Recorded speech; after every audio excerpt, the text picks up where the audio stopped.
Hello and welcome back to HardReset.Info. In this video, I will show you how to install WhatsApp on Android 2025. Let's begin.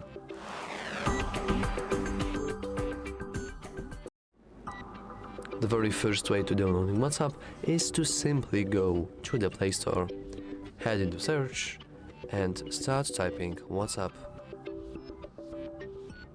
As you can see, our WhatsApp Messenger can be found right here, and all you want to do is simply hit install, and now our application is installing. However, if for some reason it doesn't really work for you, or you don't have access to Google Play Store or whatever, you can always go to your browser, and in your browser you want to also tap WhatsApp download, just like I did. Now you can ignore the Google Play. You can also ignore all kinds of different applications that are not official whatsapp.com, like for example AppToDown or AppPure or whatever.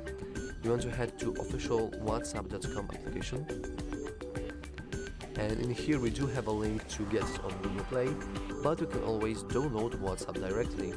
So we can click on that, and now we are simply installing the app version. And once it's installed, you can simply click on it. Do you need to allow it from installing from different sources, and then you simply update it. So yeah, that's all for this video. If you found it useful, remember to like and subscribe. Thanks for watching.